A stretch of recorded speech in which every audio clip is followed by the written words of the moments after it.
Okay, let's pick up where we left off yesterday. On the board, I have consolidated that big list down into a couple of steps. I will use these steps as my guideline for every single part of today.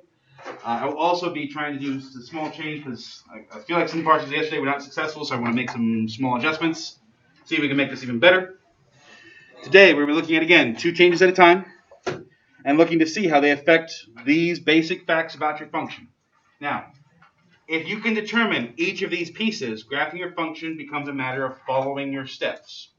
Rather than with the algebra approach where you typically have to pick kind of random numbers and try to assess the values from there, this gives you a concrete, solid way to go about it every single time that follows the patterns of the function rather than following some randomness that you picked out of your own numbers. And unlike with something like an algebra function, if in algebra you pick the wrong values, you will oftentimes get nothing out of the function or get something very misleading. Whereas if we understand what sine looks like, if we understand what cosine looks like, and then follow these rules, we will always develop the correct solution. So to start today, let's look at a function. We're going to focus primarily on the first 2 changes, because those are by far the easiest to predict. And we're going to graph this function to start today. 2 sine of x minus 3. Now, as we go through this function, the first thing I want to point out here, we do it in this particular order. It is not required to do it in this order. It is recommended to do it in this order because of the fact that it helps to build everything on top of each other. If you understand how the midline is acting, the amplitude builds off of the midline. If you understand how the amplitude and the midline are acting, the phase shift just adjusts the starting place. And again, if we can determine all of those pieces, graphing the function is just a matter of following our steps and making sure it looks like the function should. So to add to that today, I'll also try to include, for every single problem, a list of the points on the side out of the way so they're not blocking our view and messing up our picture. So let's begin. As we usually do, let's draw a grid. All right. Thinking ahead, I see this is going to be down 3 because the midline, the d value is negative 3. So I come down here. I'm going to adjust my graph just a little bit up. So I have lots of room to work down here at negative 3.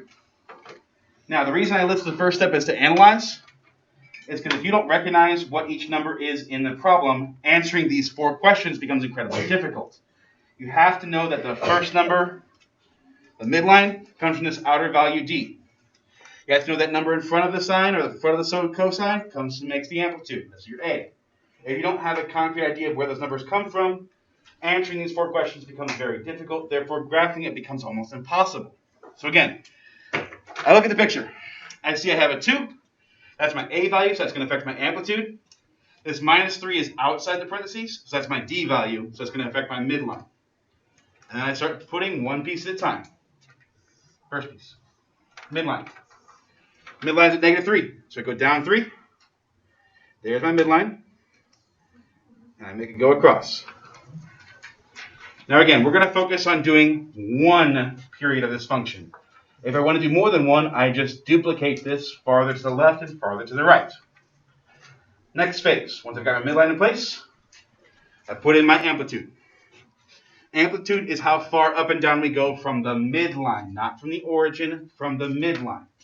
So if my midline's at negative 3, this 2 tells me go up and down 2 from the negative 3 value.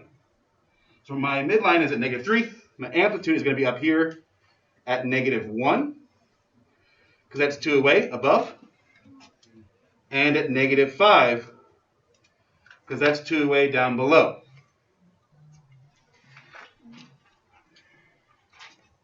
My function will exist in between these 3 lines. It will eventually crest and hit the top line, it will eventually fall and hit the bottom line, and it will always pass that middle line along the way, creating our function. So, my outer number determines my midline. My inner number, if there is one, determines things like phase shift and period change. Its outer number determines amplitude. Now that I've got my pieces, let's start graphing it by understanding what the function looks like. Next, phase shift. Phase shift is going to move the starting place either left or right. If there is no phase shift, it's going to start in its normal location on the function. Since there is no c value, there is no phase shift. which means that we have to ask ourselves, where does sine normally start?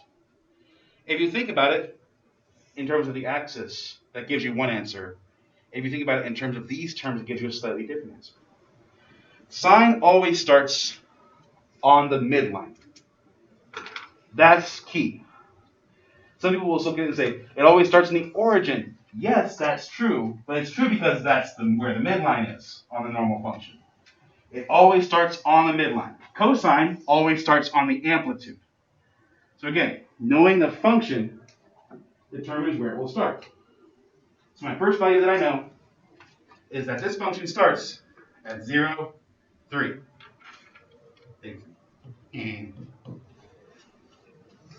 Using the period, I can tell where it's going to end. So next step, my period. To find the period, you have to plug b into this tiny equation. My b value, there is a single x, so my b is 1. So I get 2 pi over the absolute value of 1. That's just going to be 2 pi. So that tells me my function is going to end my first period at 2 pi. So I estimate a value of where I want to put 2 pi. And then I start to think, where does sine end? Well, sine ends on the midline. So I go to 2 pi, I go to the midline, and draw my next dot. So this is going to end at the 2 pi for the x value, and on the midline for my y value. So again, it starts, there was no phase shift, so it starts at 0. The point is on the midline. It ends 1 period later on the midline. So if the phase shift is only 0? Yes. The phase shift is going to be 0. Alright, next 3 pieces all come from the properties of sine. The center of sine does something specific. It comes back to the midline. So I go to my picture, I find the center, and put my dot in. We'll start there. Enjoy your lunch. So, we're going to finish off before we get to lunch. We found this middle value here, which takes place at pi and at negative 3. So as a reminder, the sine function follows 5 points of interest.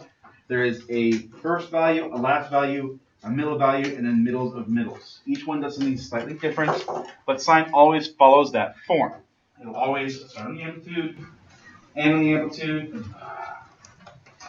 I'm being silly. I just need to have lunch. It starts in the midline, ends in the midline, has a middle at the midline, and then does something in between those values. So, we've got our 2 points on the beginning and the end, defined by the midline, the phase shift, and the period. The center of those 2 points becomes our next midline for sine. And then because it's a sine function, sine typically starts by going up to the amplitude at the halfway point. So I come right here, about halfway, and I go up to the amplitude, which in this case would be at pi over 2 and negative 1. And then it finishes by going down to the amplitude. Right there. Which in this case would be at 3 pi over 2.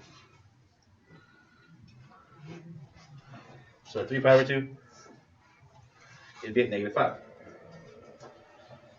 Last thing, we connect our dots, making it look like the sine function. Sine function is curved. It is not straight lines. Do not straight line your function. It will be the one thing I will yell at you about these things. Your graph does not have to look beautiful. As long as you got 5 dots in the right spot and it looks like a curve, I'm going to call it okay. So make sure it looks like a curve. 5 dots in the right spot, we're golden. 5 dots and a triangle. Got it. Hate you. All right. Let's do another one. Cosine this time. Same process, same format. Now cosine looks a little bit different. It'll act a little bit different, but it'll follow the same basic structure. You will start by doing the midline, then do the amplitudes around it, then determine the phase shift, determine where it starts. How it starts after that is based upon the structure of cosine. Again, we'll look at 2 changes. This time, let's see what you think. Michael, give me a number, please. 8. 8? No, do something Love it. smaller. Beautiful. Because Zach, my graph will Zach? not fit 8. then count by 2s. Count by 2s. Zach, number please. 4. Beautiful. 8. Cosine of x plus 4. All right. So one piece at a time. Over here, I'm going to make sure for my values as I find them for x and y. All right. I can see looking ahead, my midline is going to be at positive 4. I'm going to go up 8 and down 8 from positive 4. So I want to think ahead and build my graph the way that will make this the best. So I'm going to focus above the axis for most of it. And like this. And because I too don't want to run out of room, I'm going to count by 2's. So going up, we'll be at 2, 4. Here's my midline. And then I go up 8 from the midline. So 2, 4, 6, 8, up to 12 on the top. And down to negative 4 on the bottom. Love those numbers. Thank you, Dr. Michael. Beautiful. Okay, next thing. I determine the phase shift to help me determine where my function is going to start. Now again, it is a cosine function. That's going to change the exact location of it, but the phase shift determines whether it moves left or right. So let's start with the phase shift. What is the phase shift to this function? 0. There's nothing happening to the x value. Usually I will try to write it this way to make that very clear. There is nothing in there with the x. Therefore, there is no change left or right. Since there's no change, it is the cosine function. Now, when you think of these functions, it is best to think of them in in relative terms. The sine function starts on the midline, ends on the midline. The cosine function starts on the amplitude, ends on the amplitude.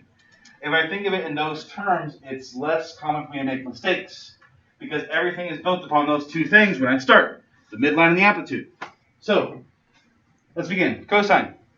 For this function, if I want to do the cosine function, I need to first put it on the amplitude. My amplitude is up here. There it goes.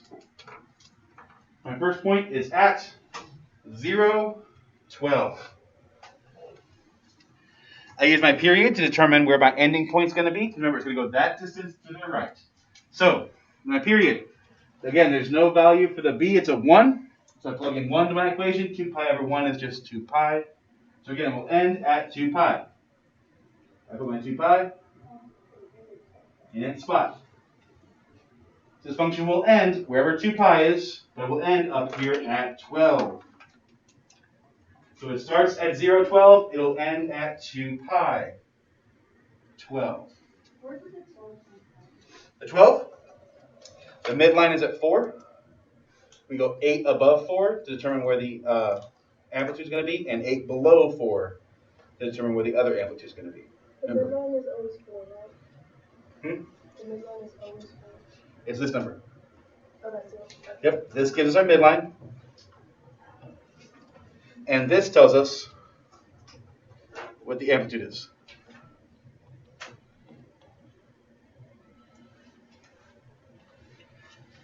Remember, the amplitude is how far above and below we go from the midline. So if the midline's at 4, we got to go 8 above, and we have to go 8 below. That's why we get the 12 and the negative 4 from.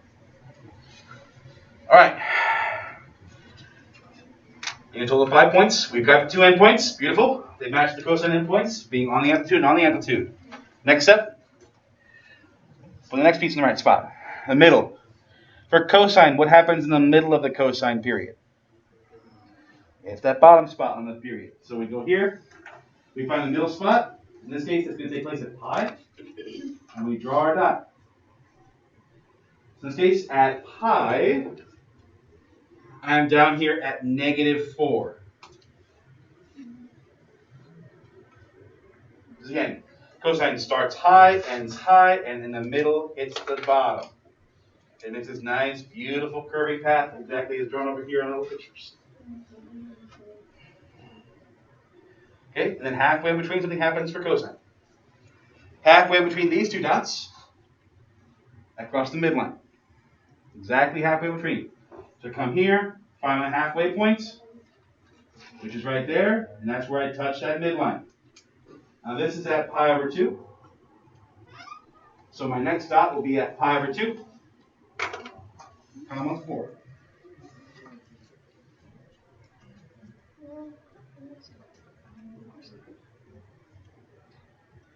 My last stop is over here at 3 pi over 2, also at 4. Making this nice, beautiful shape.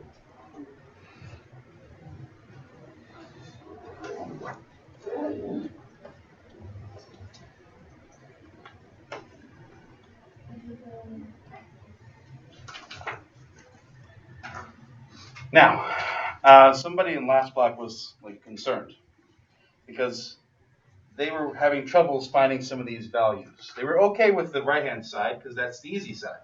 The left-hand side can be trouble, especially as we'll see on 2 from now. That left-hand side, if I have a changing period, the left-hand side can get kind of nasty. And so when we get to those, I'll show you a trick that he thought of. I'll show you my version. Both work. Kind of depends on what you want to do and how you want to think about it. Because one's a lot more algebra style, like it's very algebra intensive. It uses a formula directly from algebra. Whereas the other is more like kind of like just common sense kind of thinking it through. And some people like it a lot better, which I appreciate. Let's go ahead and do it then. Last step. I've got my 5 points. I've labeled the 5 points. I put them in the right structure. It looks like the cosine function in terms of the dots. Let's make it look like the function in terms of the line. Remember, the cosine function starts by curving downwards, hitting that mid-segment, leveling out at the bottom, then going back up, hitting that dot, and then leveling back out at the top. It always levels out when it hits the tops and the bottoms. It is never a straight path up and down. It levels off at the top, it levels off at the bottom, creating this nice little curving effect. That is the best way to do it, by the way. Start by kind of going forward and then dropping down. You want to end early so you can level off. And the same thing in the other direction. Start early and then level off. Creates this nice, beautiful curve effect. And there's our cosine function. Defined as geese. By Michael. Okay.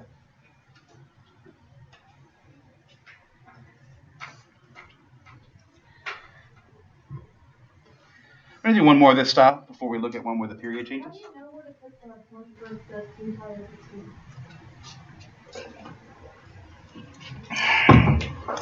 2? Well, there are 2 methods you could use. To find these numbers over here on the left-hand side, I learned it by using an average.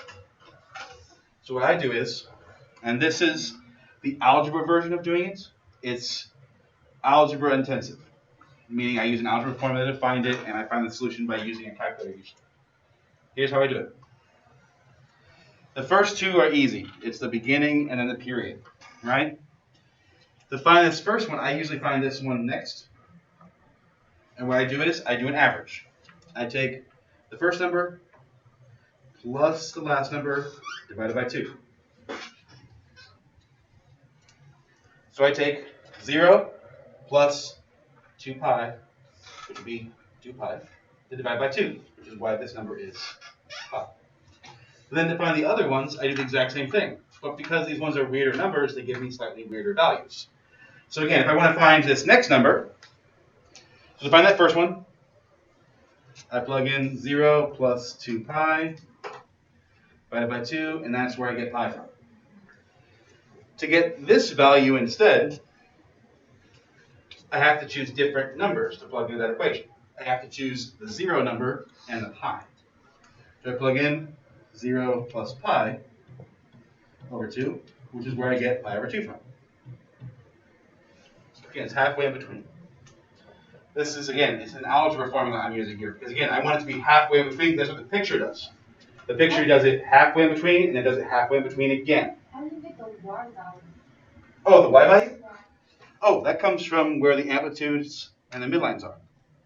So like right here, the y value is 4. That comes from the midline, because at that spot, cosine always goes to the midline. The reason the first one's 12, because cosine always starts on top. Always at the top of the amplitude. And so again, I know what cosine looks like. I have a clear picture of it. And so I want to make sure that matches with the 3 pieces that I've changed. I've changed my amplitude, I have changed my midline, and I could change my period and phase shift as well. The worst one of these, by the way, doing it this method, is usually this one. Because the numbers are weird. Now, as I said, I'll show you an alternative at the end. It's different, but it works. I like it. I think it's pretty good. Careful with this. Okay, one more time. To use the technique I'm showing you, you have to have a clear and vital understanding of what each function naturally looks like and how it acts. What does sine look like? How does it fit together? What does it do at the beginning? What does it do at the end? What does it do in the middle? How does it break apart? Same with cosine. You have to have a picture in your head of what cosine looks like, and then apply that picture to our modified version with a new midline and a new amplitude. Okay, remember, cosine always looks like cosine, but it could be stretched or compressed. We stretch and compress the other way. Like those are the changes we can make. All right, let's do one more before we move on. You move a fraction as the. Sure. Those are a little weird. We have some of those. Yeah. Over 7. Ready? What kind of fraction are you thinking?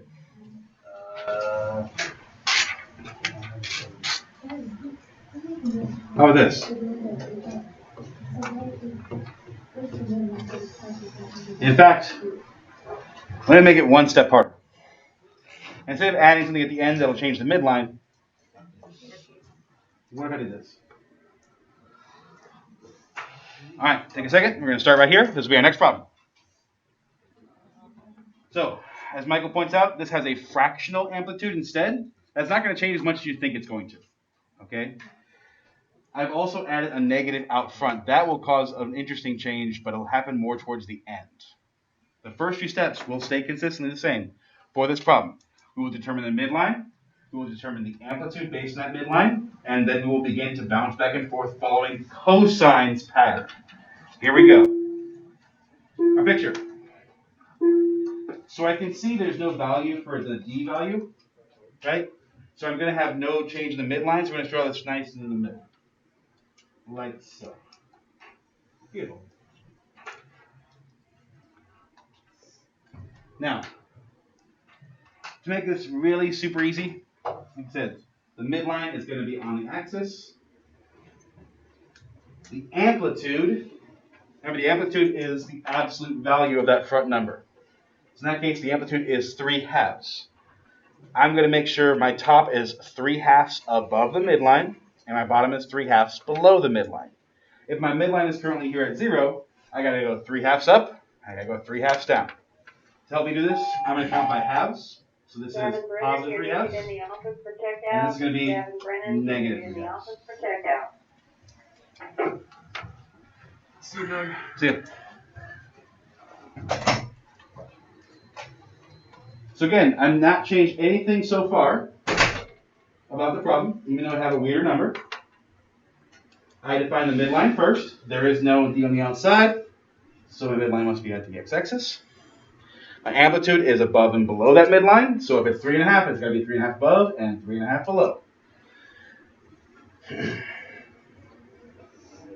All right, next, is there a period change or is there a phase shift? Let's go with phase shift first, like we're supposed to. Phase shift. No change. There's no number being added inside or subtracted inside. So the phase shift means this will start in its normal spot. This is the first change that happens, though. And to do this, I want to remind us of something from back in October. Back in October, we talked about general functions and how to graph general functions and what symbols did to those general functions. So ignore the cosine for a second and just focus on the negative. What does a negative normally do to a function? It flips it. One more time. A negative just flips the function over. So in other words, instead of starting at the top, it'll start at the bottom. Yes, but what's not going to change is the fact that it's going to start on the amplitude. Because again, cosine always starts on the amplitude. Sine always starts in the midline. What will change is everything about it will be flipped. So if normally it starts in the top amplitude, it'll start on the bottom amplitude. So this one actually starts right down here. Is the so what the phase shift? Phase shift? Because there's no number being added or subtracted. The phase shift, there'll be no phase shift. Phase shift will be 0. Okay? So let me start making my table.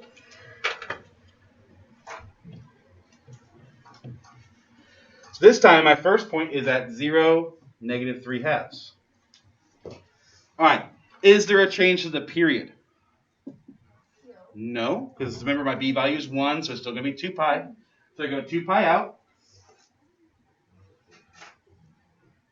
But it's negative now. So normally cosine ends at the top amplitude. Because it is negative, it has to flip.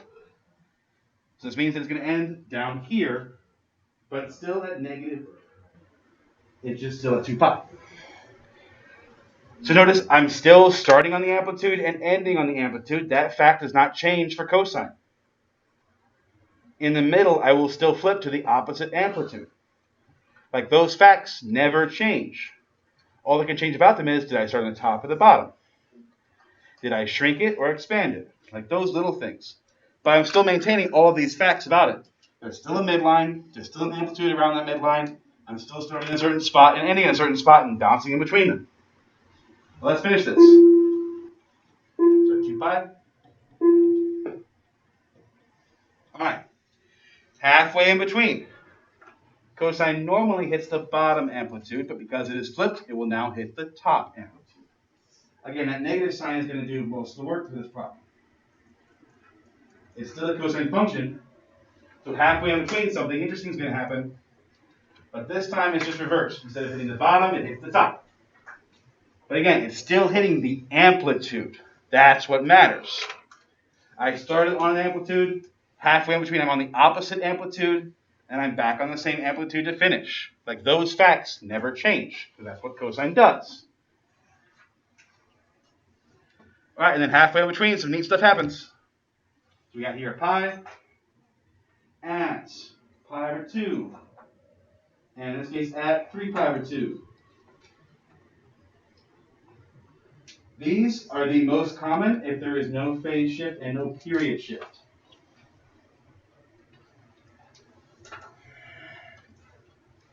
If there is a period shift or there is a phase shift, these numbers will be different. And we'll talk about how to find them here tomorrow. We got pi over 2, 0, and 3 pi over 2, 0. This got kind of jumbled. Let me just get this out. That's not much better. There. We got pi over 2, and 3 pi over 2.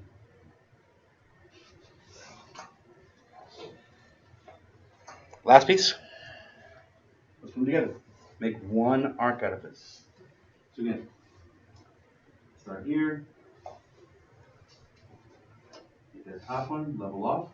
Come back to the middle, level off at the end. Making a beautiful curve. And this still very much looks like the cosine curve, just flipped over in this case. But it's flipped over because of the negative sign. Okay. So in this case, we now reference one that has a fractional amplitude and one that has a negative in front of it. Notice the majority of it stays exactly the same. The questions we have stay the same. None of that changes because that's how we designed it to work. So is the phase shift always going to be 0? Nope, tomorrow we'll look at one where the phase shift is different. But before we get to that one, let's look at one where the period is different. I say phase shift for last because it tends to be the most confusing. It's also the lowest tested every year. I'm wondering if that's probably related because it tends to be the hardest one to do, so they don't do it as much. But these three, the midline, the amplitude, and the period, are the most common changes to see for a function. So let's look at the period now as our last one for the day, and let's see what happens. By the way, with sine, if there's a negative in front, it's still going to start on the midline. It's still going to end on the midline. What will change is, did it go up first or down first, because that's the only thing that can change. Cosine always starts on an amplitude. It's just a question of which one. Sine always starts on the midline. There's only one midline. Okay? Let's do our next one. This will be one where there is a slightly different period. Let me see. Brian, a number, please. 3. Adrian, a number, please. 4. 3 sine of 4x. Oh. Okay. Reset. Do your little funky dance. I like the finger dance. Okay, this time I'm going to try to do the two things we talked about. I'm going to try to make my list of points. I'm also going to try to reference every piece we talk about. Where's the midline? Where's the amplitude? Where's the phase shift? Where's the period? So on this side over here, you're going to see two tables start to form. One table is going to have my x's and my y's. I'm going to also label what my midline is. I will label what my amplitude is. Any phase shift, and what the period is.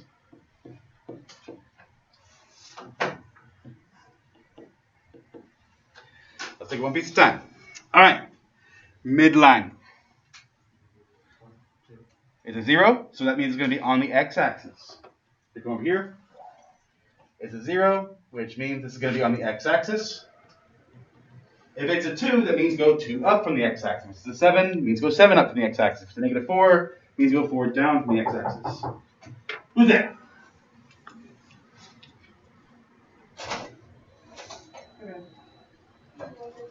No. All right. Draw a picture. In the midline. On the x-axis, where it should be. Beautiful. Okay, what's my amplitude? 3.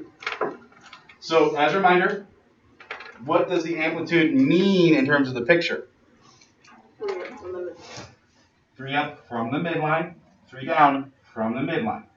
So, I go to my picture, I go up 3, I go down 3. My entire function will exist between these two red lines.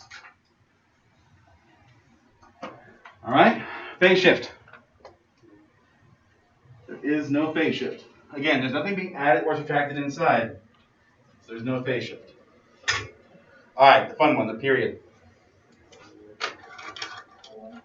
In this case, the 4 is what affects the period, but to find the period, you plug it into the formula.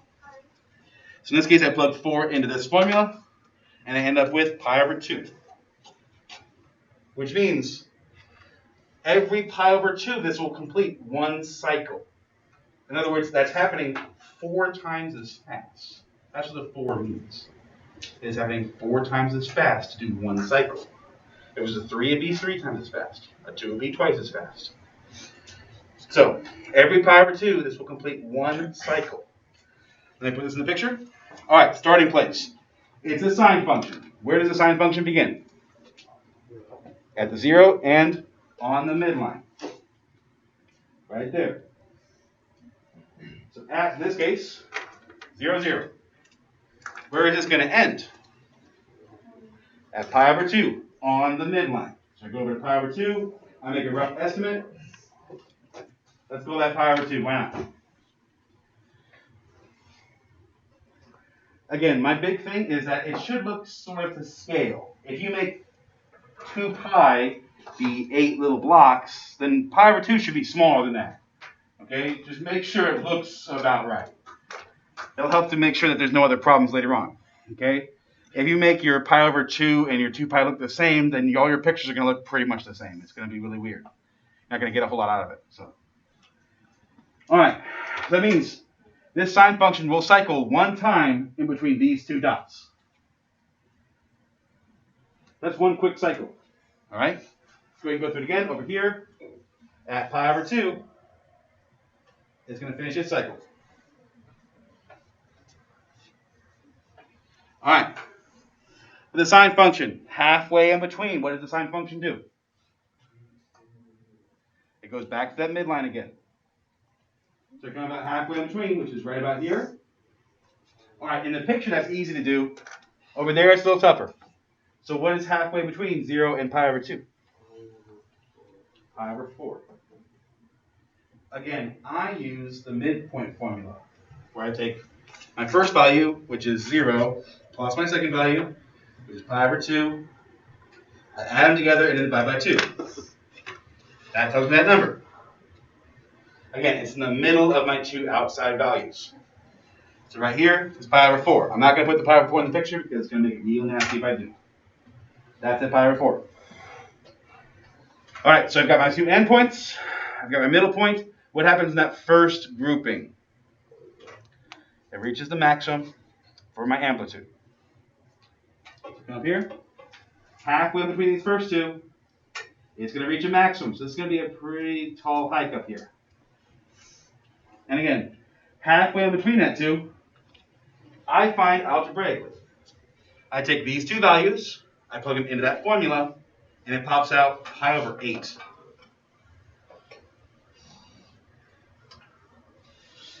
Again, I do it all on the formula.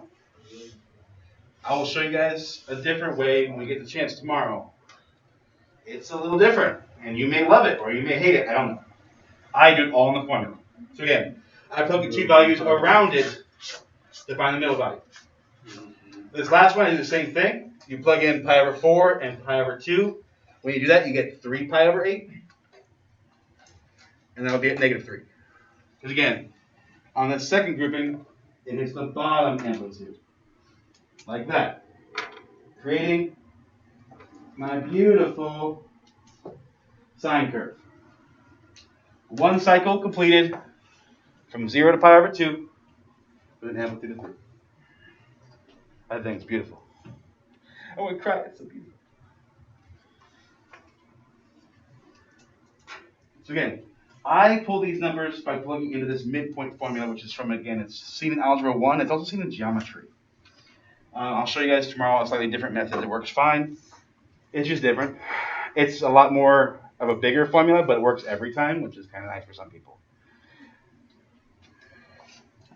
I do tell people for this part of the test, I allow people to bring in basic calculators, like ones that can do add, subtract, multiply, divide, and fractions and stuff.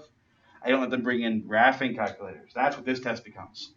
I'm fine if you want to plug this into a calculator. I understand. Some people aren't very good at this stuff. But I won't let you graph it using a graphing calculator. That's a little too much. All right? So we will get some assistance on those values, but you got to be able to find them first, okay? And again, I use the midpoint formula for that, and we'll work on some more on that tomorrow. Let's look at one more, where our period has a change. In this case, my function was 3 sine of 4x. The 3 affected the amplitude. The 4 causes the cycle faster. Let's look at a different number. Okay? All right, we'll switch it up. Let's go to cosine this time. Notice as I went to that problem, I asked the same basic question. We asked questions about, hey, where's the mid segment? Where's the midline? Where is the amplitude? How does sine act? What is it going to do in each piece? Where does it begin with the phase shift? Where does it end with the period? Here we go. Let's do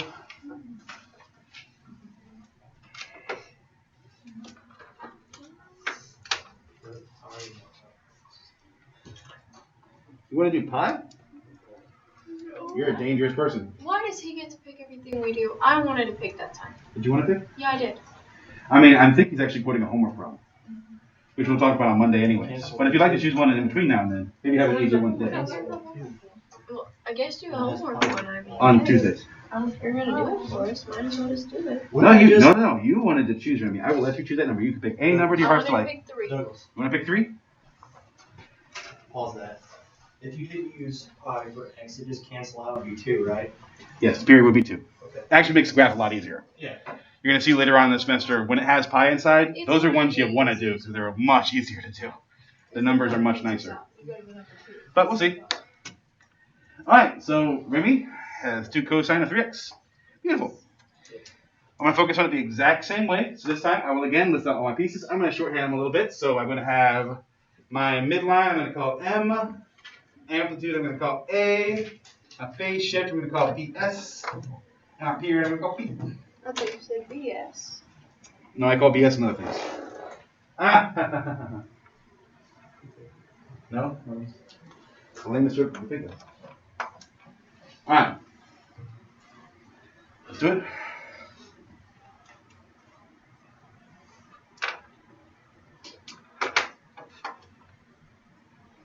Okay. First step, midline. That's 0. There's no number being added or subtracted outside, so it is at 0. Okay? Amplitude. Wait, hold on.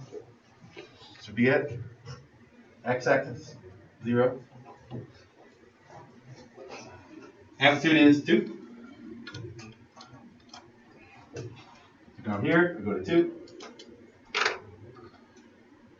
I come down from the midline.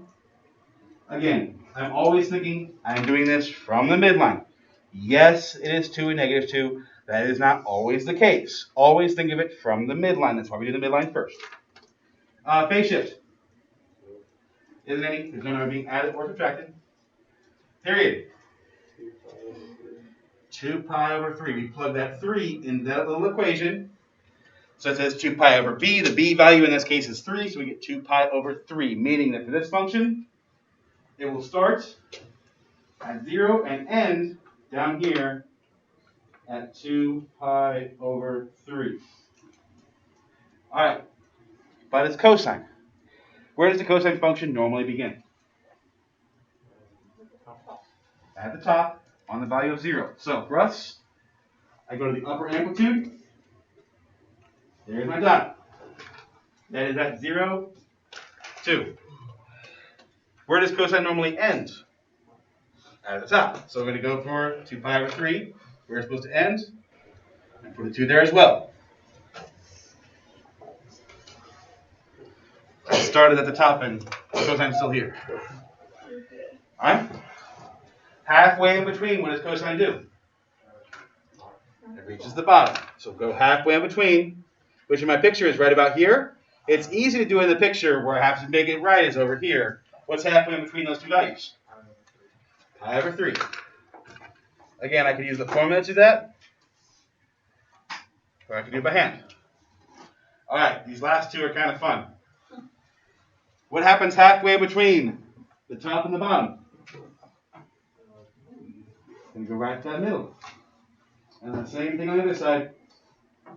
We got a dot there, and a dot there. I'm going to zoom in a little bit, make it a little easier to see. Yes. This first one happens to be at pi over 6. 0. You know where that second one's at? Yes. When you plug it in, you get 3 pi over 6, which is just pi over 2. Creating this beautiful listing of values that are not at all annoying. 0, pi over 6, pi over 3, pi over 2, 2 pi over 3. It's a great list. I love it. And then finally, we make it look like cosine. Starting at the top, scooping down the mid-segment, down the bottom amplitude, back up the mid-segment, and then back to the top. Leveling off at the end as we go. Beautiful segment. Remember, that is one period. Tomorrow we'll look at triples. 3 changes. I'll see you guys then.